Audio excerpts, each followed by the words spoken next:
Alright, everybody, welcome to the official Round 1 recap of the 2023 NHL Draft. First off, some quick disclaimers. We're not going to do the entire draft. I'm not going to review every single freaking prospect because that would take hours. But we are going to go through the first round, and we're also going to go through the trades that happened today. There were no trades on the first round, so that's thankful. We don't need to make any videos on that. But we do need to make videos on the trades today. So we'll start off with those. We'll start off with the trade between the Blackhawks and the New York Islanders, where they traded Josh Bailey and a 2026 second-round pick over to the Blackhawks in exchange for future considerations. The Blackhawks have actually bought out Josh Bailey immediately afterwards, so he's immediately bought out. Doesn't even need to be in Chicago. So more or less, it's like a second-round pick for nothing. That's basically what this trade is, and I think it's a solid move for Chicago. But hey, the Islanders, they cleared cap space up. They did give up a second-round pick, but if you want to get rid of someone like Josh Bailey, you're going to need to get some. You may need to give up some assets to get rid of some of those contracts. So it's a part of the business, and I know people were hating on it, but it happens, and I mean, it's not the only big dump cap move that we've seen. There was a trade today between the Red Wings and the Oilers, where the Red Wings acquired Klim Kostin and Kailer Yamamoto in exchange for future considerations. Yamamoto had a pretty down season in Edmonton, and there were signs that he could be bought out and not traded. But Edmonton got him out of there for nothing anyway, so it really didn't matter. And Klim Kostin, too, I thought had a good year on the bottom six for Edmonton, and I think will do very well in Detroit. No doubt with all those young guys they got there still. Then the final trade that was notable, besides all the weird draft pick trades, which I'm not going to go through, the Blackhawks acquired forward Corey Perry's signing rights from the Tampa Bay Lightning in exchange for a 7th-round pick in 2024. So, not a bad deal. We'll see if they re-sign Corey Perry. That's kind of where that's at. All right, time to go through round 1 of the draft. We will review all of the players drafted in the first round. There was a lot of them. Of course, there was 32, and there were some surprises, let me tell you. So we'll start off with the consensus number 1 overall pick, Connor Bedard, going to the Chicago Blackhawks. There was really no surprise. We knew Bedard was going to go there, so we're not blowing anyone's minds away by saying that. Bedard, really solid and generational talent forward. Definitely will cut down on Chicago's rebuild there a little bit. And that was where the draft started. After that, the draft really did start because we knew Bedard was going first overall since like 2021. So we've known for years that Bedard was going to go first overall. And second overall was a bit of a surprise. The Anaheim Ducks drafted center/wing Leo Carlsson from the SHL. Of course, Leo Carlsson has like flown up in draft rankings, and the fact that he's played with men in the SHL, played against grown players, and that's pretty much the NHL. Like, you're playing against adults, and really that's what Leo Carlsson did, playing in the SHL. So Anaheim got themselves a really good pick there, and he's versatile too. He can play 2 positions, which definitely helps out for a lot of things with Anaheim. Third overall was Adam Fantilli, who many argue was supposed to go third or second. But Fantilli dropping to Columbus there with Ken Johnson. Apparently, I have heard that Fantilli did not want to play for Anaheim, and he told the Ducks not to draft him. So that is something that I have heard. I don't know if it's true, but it did pop up. But Fantilli, an amazing player this year with Michigan, played really well. Fourth overall was Will Smith to the San Jose Sharks. I really wished that I got Will Smith on the Coyotes. It would have been awesome. But you know, Will Smith, solid player there going to San Jose, very solid center. Brightens up their future even more, even with the picks they got in later on in the draft. I like San Jose's odds now a lot. They got Weisbot, they got Eklund, they got Smith, they got Musty, who we'll talk about later. They got a lot of really solid forwards. So definitely a brighter future in San Jose after last night. Fifth overall, the Montreal Canadiens selected David Reinbacher. And I know Canadiens fans were flipping out about this, but look, I don't hate it. Because no matter what you say, yes, there are some good defensive prospects in Montreal, but none of them are big name. None of them are big name. I'm sorry. Lane Hudson is not a big name player. He may be really good, but he's not a big name player. And getting a guy like David Reinbacher, who was actually the number 1 ranked defenseman in this year's draft, and he's very good defensively, very good on that right D side, it's going to be very helpful for Montreal, and they're going to like this a lot. I know they hate it now, but Reinbacher will for sure grow on them. I know they wanted Michkov, but we took Michkov. 6th overall to Arizona. And This pick made sense to me, but at the same time it didn't. The Coyotes selected Dmitiri Simashev at 6th overall, defenseman from the KHL. Look, I don't hate it. I don't hate it at all, but I feel like we could have gotten Simashev at 12. I really do feel like we could have gotten Simashev at 12th overall. But look, I don't hate it. We wanted to go with the defenseman. We knew Simashev could have gone off the board by then, but I feel like he could have gone to 12th. So I don't hate it there as the Coyotes being my second favorite team. And then this happened. The Philadelphia Flyers drafted Matvei Michkov at 7th overall. Winger from the KHL, expected to be the next Ovechkin. My mind was blown away because honestly, I didn't really think about the possibility of Michkov dropping to us. I didn't think about it at all. Because really, when I looked at it, I thought to myself, well, I had two plans in mind. I had a plan that Arizona could get Will Smith and Philadelphia could get Michkov. But I never thought of that Michkov plan fully because I wanted Will Smith in Arizona so bad. And for those who don't know, I am a Arizona and Philadelphia fan. Those are my two favorite teams. But like with Michkov, getting a talent like this, getting somebody like this is somebody I have never seen Philadelphia get. Never. I've never seen a player that's supposed to be like a franchise cornerstone, elite goal scorer since probably Eric Lindros. And I wasn't alive for that. Or Claude Giroux. I don't think I was alive for that either. So like that, it's absolutely insane to think that we got Michkov, and part of it doesn't even seem real to me. Now, I know we're going to have to wait a little bit. I understand that. But I am much happier about the future than I previously was. And I'm going to make a video on the Flyers. Not soon, but probably next week. And I am super stoked about the future right now. 8th overall, Washington acquired Ryan Leonard, and I thought Leonard was going to go as high as 5th to Montreal. I thought it was very possible. But Leonard, a really solid forward, a winger, definitely a good player to have. It definitely helps out the youth. And I think the Capitals, even though they have a lot of older players, I think their future is much brighter than people may think it is.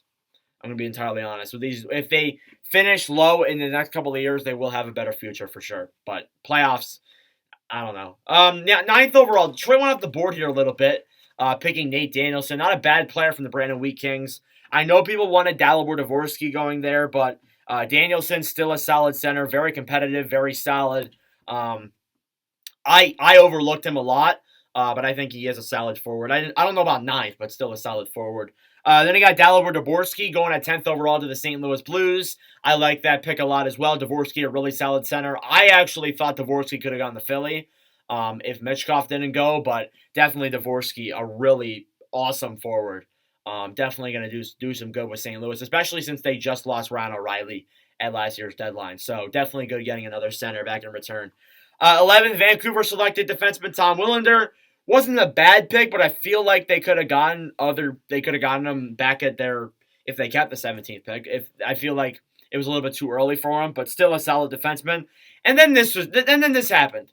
The Coyotes drafted Daniel Boot at 12th overall. Look, Boot and Simashev are both partners in the KHL. Here's the thing with me.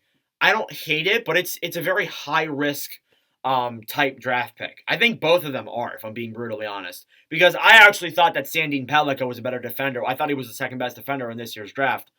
And I actually thought that Arizona was going to go with Zach Benson, who went the next pick. But it's really confusing with me because these two players play with each other, but what if they don't want to come over? It was weird. And I didn't expect Bud at all.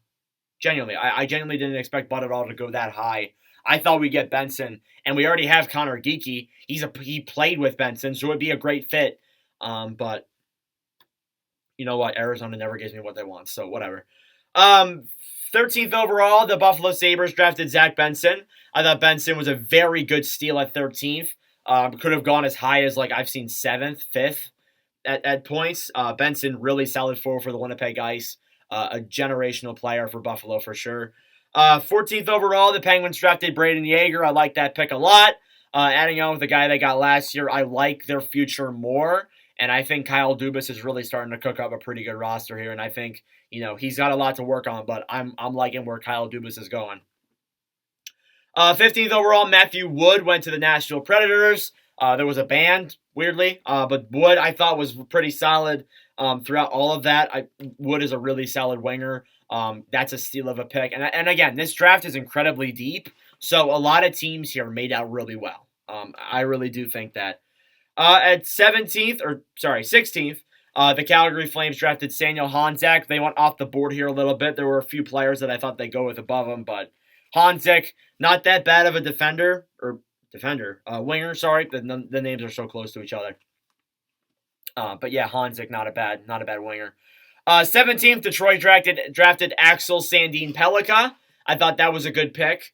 I like Pellikka. I thought Pellikka could have gone as high as 8th or 6th, honestly, if Reinbacher had gone. And honestly, like I don't hate it at all. I like Pellikka to Detroit. I like it a lot, but I wish he went to one of my teams.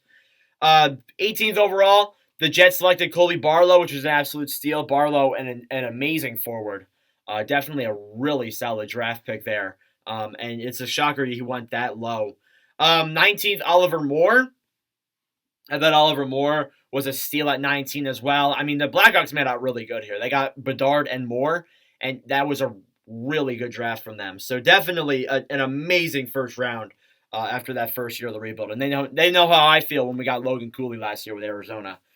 28th was Eduard Sale. I thought that was a great pick as well. I had him going 15th overall. So I had him going really high, but he dropped to 20th, and I think it was a really good pick there for Seattle. 21st, Minnesota took Charlie Stramel, solid center out of Minnesota. He's born there, so not a bad pick. Don't know about him too much, and we're getting to that point where I'm at the point where like I don't know any of these players really. It's kind of difficult. 22nd overall, Philadelphia again. They took Oliver Bonk, who was a defenseman. I like that pick a lot because we needed a defender. I figured we were going to go in that direction. I didn't think we were going to pick 2 forwards, but hey, we now have Matvei Michkov, and we got Oliver Bonk as our defender on the other side. So him and York and all the other guys we're going to put on our blue line, I think it's a pretty solid start, honestly. And it's looking pretty good for us right now. 23rd, Gabriel Perrault to the Rangers. I've seen a lot of jokes saying, oh, they're not going to develop him. But overall, this was a really good pick. Outside of the development, Perrault I had going pretty high as well. And the fact that he dropped to 23rd was great for the Rangers. 24th, Nashville took Tanner Molendyk. They're usually like a defenseman factory, so I'm not surprised they got another defenseman. St. Louis took Otto Stenberg at center for that next pick at 25th. I thought that was also a really solid pick. St. Louis made out pretty good. I thought they did really well in this draft. They had 3 first-round picks. They picked all of them very well. They got Dvorsky, they got Stenberg, and we'll get into the other guy in a second here. Quentin Musty went 26th overall to the Sharks. Musty, I thought, was a great pick. Some people had him going pretty high. I did not. I had him going around this area, but a really solid pick there for San Jose. And again, him and Will Smith, great pairing. Then you got Callum Ritchie going 27th overall to the Avalanche. Not a bad center to acquire, especially since they lose Landeskog and they want to get some more youth there. Not a bad pick at all. 28th was Toronto. And Toronto went way off the board here. They went way off the board. I thought Tyler Boucher in 2021 was a stretch. Easton Cowan at 28 is a stretch. Even at 28, he's a stretch. Because this guy, in the Hockey News' draft preview, which I was looking through during the live stream last night, was ranked 98th. Or, sorry, not 98th, 89th. 89th overall. Yeah, so definitely a really big stretch here for Toronto. Brad Treliving said it was because of his competitiveness, which is not bad. Definitely something Toronto would want. So we'll see how it goes, but, Easton Cowan, definitely an unexpected pick there. Probably the most unexpected. St. Louis at 29th picked Theo Lindsten with their final pick of defenseman. So they went with 2 forwards and a defender. I think they made out very good with themselves, and the future is much brighter in St. Louis now. Then you got a 30th. You got Bradley Nadeau at wing. Not a bad forward there for Carolina. They already got a stacked forward core, so he'll probably fit in there well. 31st, Colorado took Mikhail Gulyalev, who was expected to go pretty high, but actually dropped to Colorado, which was a good spot, and I think it's a good defender that could help out Colorado's blue line significantly. And finally, that final pick in the first round, the Golden Knights selected David Enstrom at center. I thought he was a really solid forward. I actually had him going pretty high as well, around the 15 mark. So yeah, Enstrom, not a bad pick there at 32nd. So yeah, it does it for the 2023 NHL Draft recap. tomorrow we will have the UFA preview and the RFA preview for both of the free agents for this class of 2023. But anyways, let me know your thoughts down below. Thank you all for watching. If you enjoyed, make sure to leave a like, subscribe button down below. I'm assuming tomorrow we're going to see a lot of signings, so be prepared for that. But anyways, thank you all for watching. Hope you guys enjoyed, and I will see you guys in the next video. Adios.